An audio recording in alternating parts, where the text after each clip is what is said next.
प्रगल्भ के रूप में भले ही विद्यालय और छात्रावास प्रारंभ हुआ हो, लेकिन जनजाति समाज को नेतृत्व देने वाले, जनजाति समाज की धर्म रक्षा करने वाले, जनजाति स्वाभिमान को जगाने वाले लोगों को तैयार करने की दृष्टि से जो है छात्रावास का, शिक्षा प्रगल्भ का स्थापना भी हुई।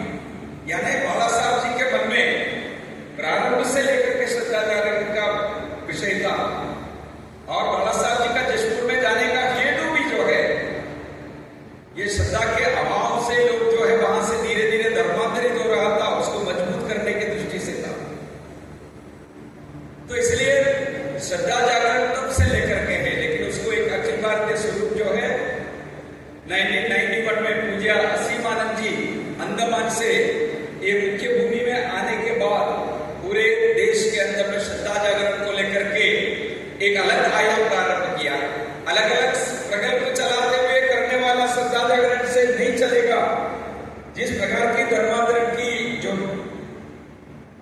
होड़ चली थी उस समय में, उसको रोकने के लिए धर्म के ही काम करने वाले, उसी को लेकर धर्मांतरण को रोकने का प्रयास लेकर काम करने वाले कार्यकर्ताओं को अलग से खड़ा करना चाहिए। इस दृष्टि से श्रद्धा जागरण आयोग का एक पूरे देश भर में व्याप्ति प्राप्त हुई, और उससे लेकर के धर्मांतरण पर रोक और घर वापसी का दौर भी पूरा चला। जशपुर से प्रारंभ होकर के घर वापसी का जो प्रयास जो है पूरे देश भर में वो हुआ है, वो भी हमने अनुभव किया है।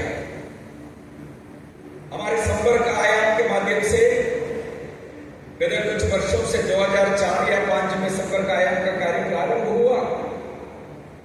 उसके माध्यम से जनजातीय क्षेत्र में कार्य करने वाले संगठनों को जोड़ने का बड़ा प्रयास चल रहा है।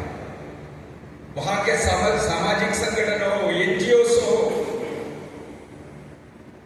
और इन सारे संगठनों को और जनजाति समाज में प्रभावी जनजाति व्यक्ति हो, नगरीय क्षेत्र में रहने वाले जनजाति समाज के प्रमुख व्यक्ति हो, सबको जोड़ने की दृष्टि से संपर्क आयाम का भी कार्य चल रहा है। इस संपर्क आयाम का कार्य से नॉर्थ ईस्ट के लगभग 100 से ज्यादा संगठनों को वहां लोगों ने एक मंच पर लाने का प्रयास किया। जनजाति धर्म संस्कृति सुरक्षा मंच के नाम पर ये बड़ा अभियान चलता है। इसी प्रकार की जो प्रयास